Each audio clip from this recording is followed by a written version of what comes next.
தமிழ் பால் பொருட்களை தமிழகம் முழுவதும் விநியோகம் செய்ய விநியோகஸ்தர்கள் தேவை. விநியோகஸ்தராக இருக்க செக்யூரிட்டி டெபாசிட் தேவையில்லை. உணவுப் பொருட்களின் விநியோகஸ்தராக இருக்க வேண்டும்.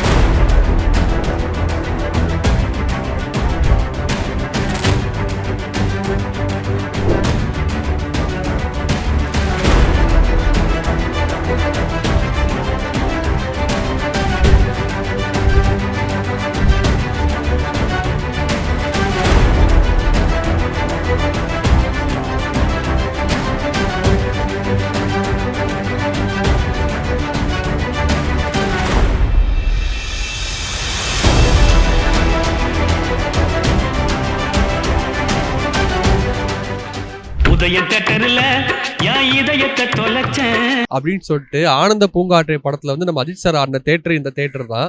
அது மட்டும் இல்லாம விஜய் சார் வந்து அப்பா கிட்ட கோச்சிக்கிட்டு எனக்கு ஆக்டிங் தான் முக்கியம், நான் ஆக்டிங் தான் பண்ணுன்னு சொல்லி சண்டை போட்டு வந்து படம் பார்த்த தேட்டருமே நம்ம உதயம் தேட்டர் தான்.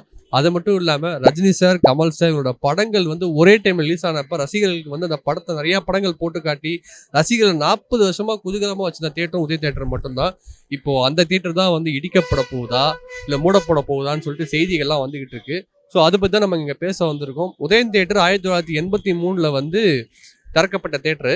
இந்த தேட்டரோட ஸ்டார்டிங்கோட முதல் படமே பார்த்தீங்கன்னா சிவப்பு சூரியன் அப்படின்னு சொல்லிட்டு ரஜினி சாரோட படத்தை தான் ஃபர்ஸ்ட் டைம் வந்து இங்கே ஸ்க்ரீன் பண்ணியிருந்தாங்க. அப்படிப்பட்ட ஒரு பழமை வாய்ந்த தேட்டர் தான் நம்ம உதயம் தேட்டர்னே சொல்லலாம். கிட்டத்தட்ட சென்னையில் வந்து எல்லாருக்குமே வந்து உதயம் தேட்டரில் வந்து படம் பார்த்துருப்பாங்க.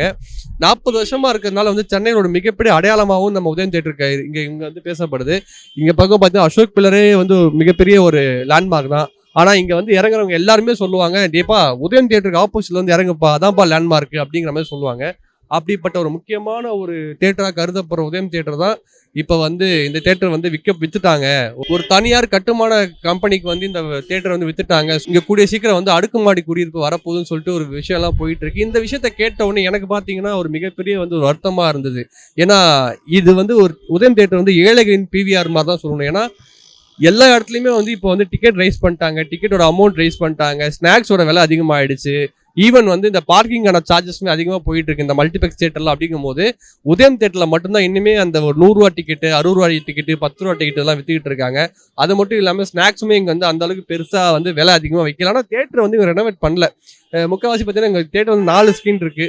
உதயம், மினி உதயம், சூரியன், சந்திரன் சொல்லிட்டு 4மே பார்த்தீங்கன்னா ஓரளவுக்கு டீசெண்டான ஒரு கெப்பாசிட்டி உள்ள தேட்டர் தான் இருக்கும். பெரிய ஹீரோக்கள் படங்கள் நம்ம அஜித் சார், விஜய் சார் படங்கள், ரஜினி சார் படங்களுக்குலாம் ஊர்ல எங்கேயுமே டிக்கெட் கிடைக்கலாம் கூட உதயம் தேட்டரில் டிக்கெட் கிடைக்கும். அந்த 50 ரூபா டிக்கெட்டு நான் நிறைய படங்கள் அப்படிதான் பார்த்துருக்கேன். கடைசியாக பார்த்த லியோ படமாகட்டும், ஜெயலலிதா படமாகட்டும், முதல் காட்சி வந்து எனக்கு உதயம் தான் வந்து பார்க்கறதுக்கு சான்ஸ் கிடைச்சது. மற்ற எந்த தேட்டருமே டிக்கெட் கிடைக்காத ஒரு காரணத்தினால. அதே மாதிரி வந்து பெரிய ஹீரோக்கள் படமே இங்கே கொண்டாடுறதுக்கான ஒரு நிறைய மிகப்பெரிய ஸ்பேஷியஸ் இருக்கு கொண்டாடுறதுக்கு.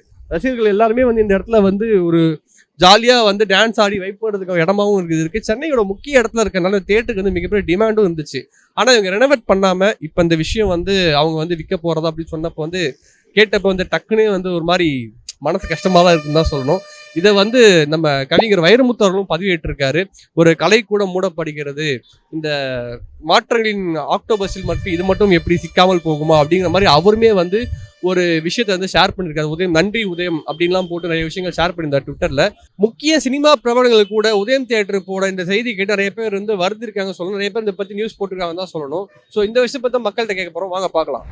இது சின்ன வயசுல இங்கே தான் வருவேன். லைக் மோஸ்ட்லி ஒரு 15 to 20 படம் கிட்ட நான் இங்கே பார்த்துருக்கேன். ஸோ நல்ல ஸ்க்ரீன்ஸ் தான். பட் ஆனால் இடிக்கிறது வே ஆஃப் அப்கிரேடிங்கில். ஸோ நிறையா தியேட்டர்ஸ் இருக்குது. ஸோ பிஸ்னஸ் பிளான் படி அவங்க வேறு ஏதாச்சும் யோசிச்சிருக்கலாம். ஸோ அப்பார்ட்மெண்ட்ஸ் தான் வரணும்னு இல்லை, வேறு சிட்டியோட சென்ட்ரு, ஸோ ஷாப்பிங் காம்ப்ளெக்ஸ் அந்த மாதிரி என்ன வேணால் வரலாம். ஏன்னா மெட்ரோ பக்கத்தில் இருக்குது. ஸோ ஆனால் தியேட்டர்ஸ் இடிக்கும் போது ஒரு மாதிரி சென்டிமெண்ட்லாம் தான் இருக்கும். ஏன்னா நம்ம நிறையா படம் பார்த்துருக்கோம். அப்போ வந்து ஓகே, இந்த தேட்டர் இடிக்கிறாங்களா அப்படின்றப்ப நமக்கு அந்த மெமரிஸ்லாம் தோணலாம். இந்த படம் நம்ம இங்கே பார்த்துருக்கோம், நம்ம இங்கே இதெல்லாம் விளாண்டுருக்கோம், நம்ம இப்படி கத்திருக்கோம், இதுக்கெல்லாம் ரியாக்ட் பண்ணியிருக்காங்க, அப்போலாம் நமக்கு தோணல. ஸோ அந்த மெமரிஸ்லாம் எனக்கு ஹிட்டாச்சு. இப்போ ரீசெண்ட் டைம்ஸில் வந்துட்டு இந்த தேட்டரு மெயின்டெனன்ஸ், அதாவது ஒரு ஃப்ளா மாதிரி சொல்ல, லைக் மெயின்டெனன்ஸ் கொஞ்சம் ட்ராப் ஆனதுனால லைக் எல்லா ஸ்க்ரீன்ஸும் ஃபுல்லானதுக்கு அப்புறம் தான் இந்த ஸ்க்ரீன் வந்து ஃபுல்லாகும். அந்த மாதிரி தான் இருந்துச்சு.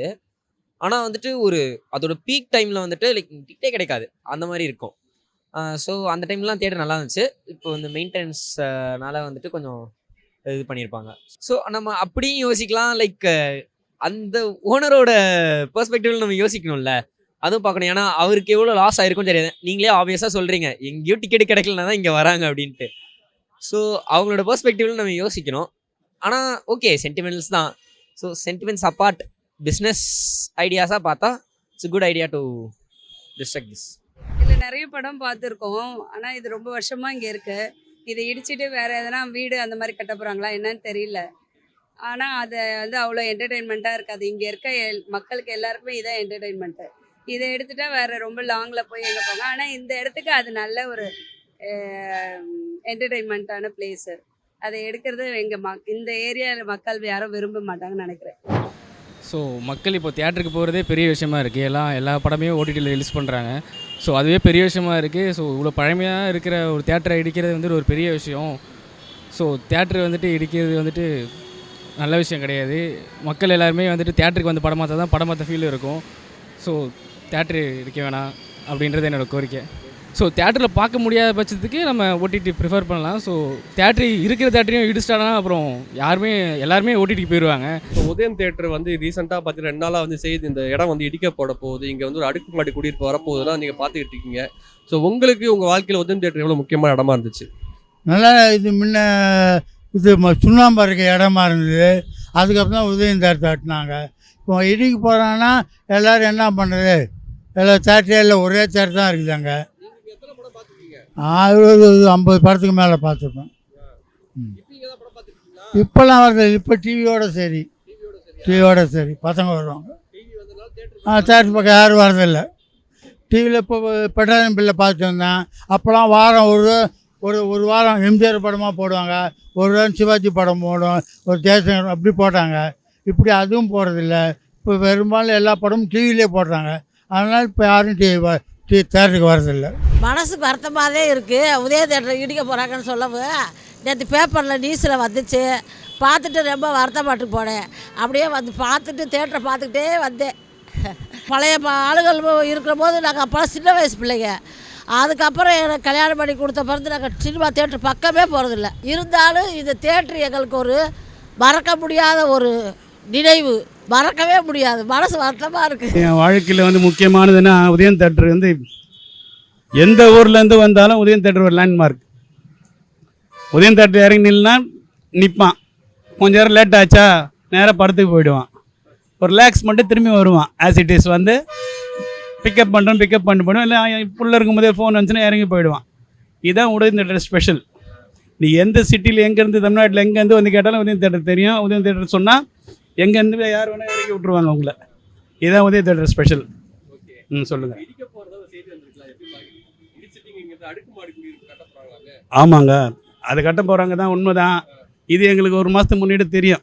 நிறைய சேனல்லாம் ரிலீஸ் பண்ணுறதுனால இப்போ செல்ஃபோனில் ரிலீஸ் பண்ணுறதுனால என்ன ஆச்சுன்னா ப்ரெஷர் ஆகி போச்சு. அது இல்லாமல் ஆஃப்டர் கொரோனா வந்து இன்னும் டவுன் ஆகி போச்சு. அதனால் உதயம் தேட்டர் லாஸ்ட்டில் தான் போகுது. இப்போ உங்கள் உள்ள வேலை செய்கிறவங்களுக்கே அவங்க தங்கி வேலை செய்கிறவங்களே ஒரு 20 பேர் இருக்கிறாங்க. அது இல்லாமல் இந்த ஸ்வீப்பர்ஸு அந்த ஹவுஸ் கீப்பிங் பண்ணுறவங்களாம் இருக்கிறாங்க. உங்களுக்கு சம்பளமே கொடுக்க முடியாது, கரண்ட் பில்லு எதுவும் டாலரேட் பண்ண முடியாது. அதனால் அவங்க முடிவு பண்ணி இடிக்கத்தை முடிவு பண்ணிட்டாங்க. இதுதான் விஷயம்.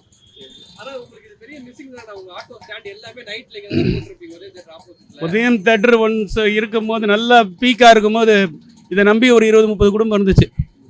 இங்கேயே மதுரையில் இருந்தாங்க. இவ்வளோ பேர் இங்கேயே நம்மளாம் இங்கேயே இருக்கிறாள். மதுரையில் இருந்தாங்க. ஒரு 30-40 குடும்பம் இருந்துச்சு. இங்கேயே படுத்து தூங்குவான், இங்கேயே இருப்பான், எழுந்திருப்பான், மீன் டைமில் ஓட்டுவான்.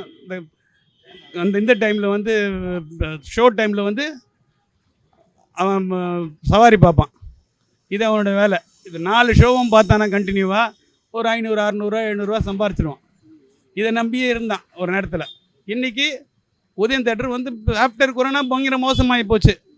அதனால் இப்போ என்ன ஆச்சுன்னா எதுவுமே பண்ண முடியாத கண்டிஷன். இன் ஃப்யூச்சரில் இது எதுனா ஒரு எது வந்தாலும் எந்த காம்ப்ளெக்ஸ், கமர்ஷியல் காம்ப்ளெக்ஸோ ரெசிடென்ஷியல் காம்ப்ளெக்ஸ் எது வந்தாலும் உதயம் தேட்டர் காம்ப்ளெக்ஸ் தான் சொல்லுவாங்களே தவிர மாறாது. ஆமாம், இது 40 வருஷம் சரித்திரம். 1983 ஸ்டார்ட் பண்ணுது. இன்றைக்கி 2024. அதனால் என்னென்னா இது பெரிய மிஸ்ஸிங். வந்து இறங்குனா கூட இப்போ எந்த காம்ப்ளெக்ஸ் கட்டினாலும் உதயம் தேட்டர் தான் சொல்லுவான். இப்போ தானே மெட்ரோலாம் வந்தது. அன்றைக்கி பெரிய லேண்ட்மார்க்கு உதயம் தேட்டர் தான். உதயம் தேட்டர் வந்து ரிலாக்ஸேஷன் இடம் வந்து, அதுவும் இல்லாமல் ரிலாக்ஸேஷன் இடன்றதை விட நிறைய பேரை அங்கே வாழ வச்சுது. அங்கேயே ஒரு 50-60 குடும்பம் இருக்கிறான். உதயத்தூர் தான் ஊர்.